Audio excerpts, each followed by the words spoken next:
උපත ලබා රන් ඔරුවෙන් ලක්දිවට වැඩ හලාවත මහ සාගර විරලේ ගල් වූ ඒ රන් ඔරුව මතම ඉදිවුණු මනරම් දෙවොලෙහි වැඩවසන්නා වූ දරු සම්පත් පතා එන දහසක් මව්වරුන්ගේ කඳුලට සැනසුම සලසන ඕරුමාල පත්තිනි මම වෙමි. ආයුබෝවන්. ඔයාලා බොහෝ දෙනෙකුගේ ඉල්ලීම මත මම නැවත පත්තිනි කතාවක් නිර්මාණය කළා. මෙන්න මේ කතාව ඔයාලා ගොඩ දෙනෙක් ඉල්ලපු කතාවක්. මේ කතාව තමයි ඕරුමාල පත්තිනි කතාව. මොකක්ද මේ ඕරුමාල පත්තිනි කතාව කියලා කියන්නේ? ඔරුවක්ද එහෙමත් නැත්නම් මාලයක්ද? ඔබට මේ පිළිබඳ ලොකු ප්‍රශ්නාර්ථයක් ඇති.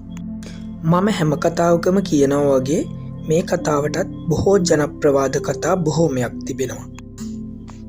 ඉතින් සීලප්පදිකාරම් පංචමහා පත්තිනි පුවත, ඒ වගේම සිංහල දේව පුරාණය හා පත්තිනි හැල්ලවැනි තහවුරු කළ හැකි මූලාශ්‍ර, මෙන්න මේ මූලාශ්‍ර තුලින් අද ඔබට මම කතාව රැගෙන එන්නේ. අද මම ඔයාලගෙන් කවදාකවත් ඉල්ලපු නැති දෙයක් ඉල්ලනවා. අද අනිවාර්යෙන් මේකට කමෙන්ට් එකක් දාන්න. ඔබගේ අදහස පළ කරන්න. ඒක මට ගොඩක් වටිනවා.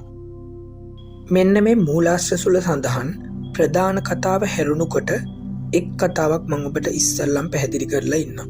එම කතාවට අනුව කන්නගී විසින් පඬිරට ගිනිලෑමෙන් පසු පඬිරජුගේ ඔරුව, මංගල ඔරුව පොඩි කර මුහුදට පා කර හැරි බවත්, ඒ වගේම එම ඔරුවේ කැබලි ශරීරයෙන් ඇය විශාල වී අතට මාලයක් මෙන් මිටට ගත් බවත් කියවෙනවා. ඉන්පසු එම මූලාශ්‍රවලම තවත් කතාවක් ලෙස දැක්වෙනුයේ දකුණු ඉන්දියානු දීවරයන් අදටත් මුහුදු යන විට, බෝට්ටුවෙන් මුහුදු යන විට රළ සැඩපරුෂ වන විට එම රළ සාමාන්‍ය තත්ත්වයට පත්කොට බෝට්ටුවත් ජනයාගේ ජීවිතයත් ආරක්ෂා කර දෙන ලෙස මෙන්න මේ ඕරුමාල පත්තිනි අයද සිටින බව ඉන්දියානු මතයක්. කේරළ භාෂාවට අනුව ඕරු යනු ඔරුවත්, මාල යනු මුහුදු රළත් වනවා. මා ඔබට මෙතෙක් වේලා ගෙන ආ කතා දෙකම මේ මූලාශ්‍රවල සඳහන් ප්‍රධාන කතාව නොවේ. එහෙනම් අපි දැන් යමු ප්‍රධාන කතාවට.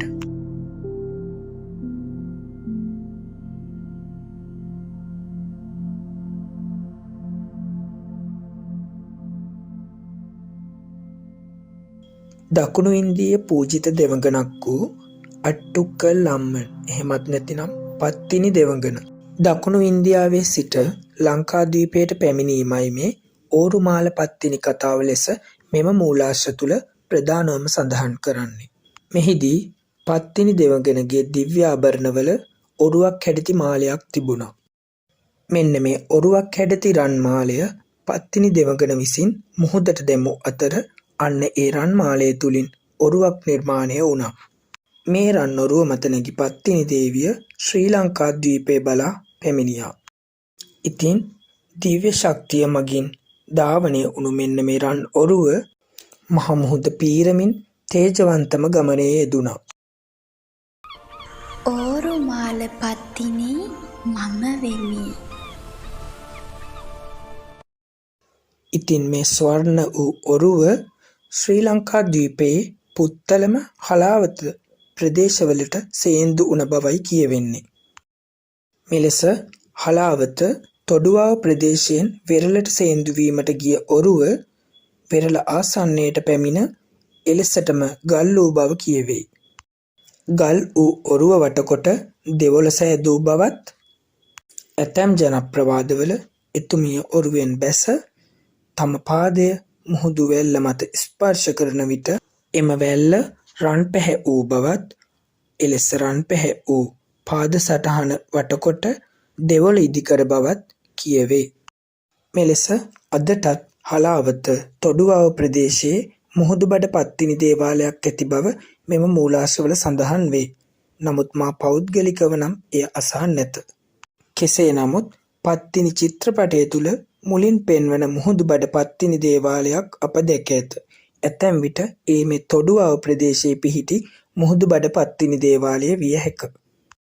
චිත්‍රපටයේ මුල් කොටස්වල ගම්මඩු ශාන්ති කර්මයකට ගොස් එන දෙදෙනෙකු නවතින දෙවොල මෙන්න මේ පත්තිනි දේවාලයට ඉතාම සමාන බව පෙනේ.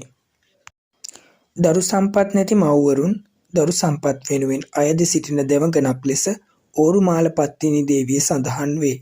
ඉතින් අද මම මගේ කතාව සඳහා මූලාශ්‍ර කරගත් මේ මූලාශ්‍ර තුලම ඇති ගීත දෙකකින් අද මගේ ඕරුමාල පත්තිනි කතාව අවසන් කරමි. දිලෙන රමින් කළ මාලා ඔරුව මතට වැටලා සලඹ අතින් ගෙන සුරතට මුහුදුරලිත් මඩලා ලක්දිව වෙරළට සැපතුනි දෙවිතද පලපාලා පින්නැති ජනයා වඳිති පතිනි මවසනසාලා වැඩලා ලක්දිව තොටුපළ රන්නොරුවක් රඳවා ගල්වී ගිය ඒ ඔරුවම දේවාලය කරවා නිකවරමින් ලෙඩ රෝගත් මුණු නොවින්න පන්නා අතත් වඳිමි පත්තිනි මව සිරිපතුලම පතනා